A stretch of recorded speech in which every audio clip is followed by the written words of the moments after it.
சிவபெருமானின் நட்சத்திரமான திருவாதிரை நட்சத்திரத்தில் சிதம்பரத்தில் ஸ்ரீ சிதம்பரேச சத்சங்கம் சார்பில் சிறப்பு ஆன்மீக சொற்பொழிவு நடைபெற்றது.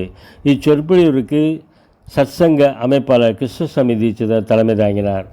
அமெரிக்காவில் வசித்து வரும் ஆன்மீக பேச்சாளர் ஸ்ரீ சுகந்த் கண்ணன் சிறப்பு விருந்தினராக கலந்து கொண்டு ஸ்ரீ ஆனந்த நடராஜரும் நடராஜர் கோவிலின் சிறப்பும் அதன் பின்னால் உள்ள அற்புதமான அறிவியல் குறித்து சொற்பொழிவாற்றினார். இந்நிகழ்ச்சியில் ஆன்மீக அன்பர்கள், கோவில் தீட்சிதர்கள், பொதுமக்கள் ஏராளமாக கலந்து கொண்டு சொற்பொழிவினை கேட்டு ரசித்தனர்.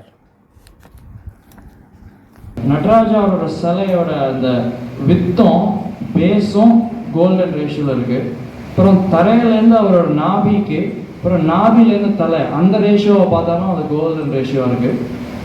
கோல்டன் ரேஷியோட கணக்குப்படி பார்த்தோம்னா, சயின்ஸு படி பார்த்தோம்னா அதோட விசேஷமான என்ன விஷயம்னா, அதை அப்படியே ஸ்கொயராக மேப் பண்ணினோம்னா ஃபிபனாச்சி சீரீஸே அது வருது.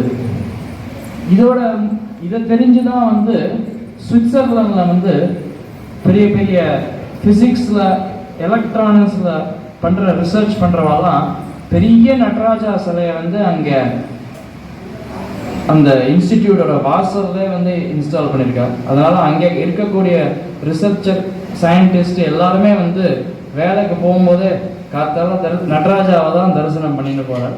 அந்த மாதிரி வாய்ப்பு எல்லாருக்கும் கிடைச்சானா ரொம்ப சூப்பராக இருக்கும்.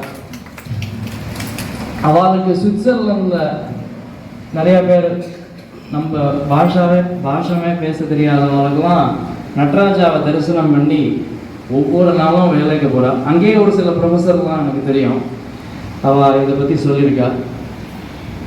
அப்புறம் நம்ம பக்தர்கள்லாம் நடராஜாவை இங்கே சித்சபையில் தரிசனம் பண்ணும்போது அவர் அங்கேருந்து முதல்ல அபயஹஸ்தத்தை காமிக்கிறார். அதுலேருந்து என்ன சொல்ல வர்றாருன்னா, நான் இங்கே இருக்கேன், நான் எல்லாம் பார்த்துட்டு இருக்கேன், எல்லாம் என் செயல், ஒன்றும் கவலையே பட வேண்டாம்.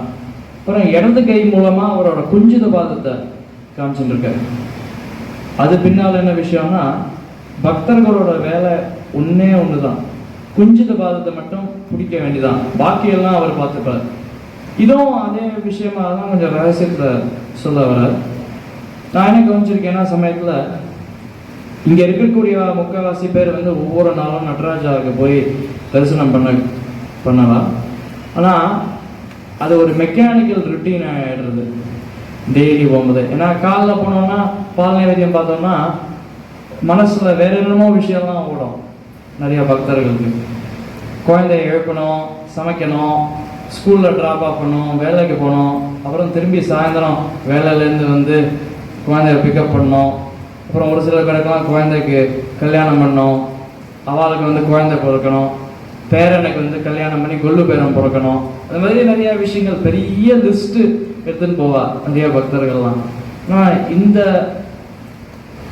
இந்த புண்ணிய கஷேத்திரத்தோட விசேஷமான என்ன விஷயம்னா, அவரோட குஞ்சித பாதம் மட்டும் பார்த்தாலே போகிறோம், அவர் எல்லாம் கொடுத்துருவார், அவர் கொடுக்கக்கூடியவர். ஒரு நடராஜ தரிசனத்துக்கு போகிறதுக்காக நம்மளாம் ரொம்ப லீஸ்டாக நினச்சி அவர் ரொம்ப ஷாக்காக தான் சொல்லியிருக்கார். அவர் ஒரு செமினார் இன்னைக்கு எடுக்க வந்தார். ஃபாதர் நிறைய ஹிண்ட்ஸ் கொடுத்து நிறைய அவரை ப்ரிப்பேர் பண்ணியிருக்கார். அவர் நிறைய ப்ரிப்பேர் பண்ணியிருக்கார். ப்ரிப்பேர் பண்ணதில் ஒரு பங்கு தான் சொல்லியிருக்கார். நீங்கள் நிறைய சொல்ல வேண்டியது இருக்குது. சுவாமி நிறைய கூப்பிட்டோம், நிறைய சொல்லட்டோம், சுவாமி நிறைய கிருபை பண்ணிட்டோம் கேட்டு இப்பொழுது இந்த அளவில் நிறைய செய்கிறோம். நம்மளுடைய சத்சங்கத்தினுடைய துவக்கம் கன்க்ளூஷன் போது ஓம் பிரணவ தியானத்தோட முடிப்போம். நம்ம 5 டைம்ஸ் எல்லாரும் சேர்ந்து ஓம் சொல்லுறோம். ஓம் சொல் ஓமுடைய தெரியும் எல்லாருக்கும். தாற்பயம்னா நம்ம கான்சன்ட்ரேட் பண்ணி பிரீத்திங் கண்ட்ரோல் பண்ணுறோம் அப்படின்னு சொல்லுவாள். இது சயின்டிஃபிக். ஓம்னா மூலாதாரத்தினுடைய ஆதாரம் இருக்கிறது. அந்த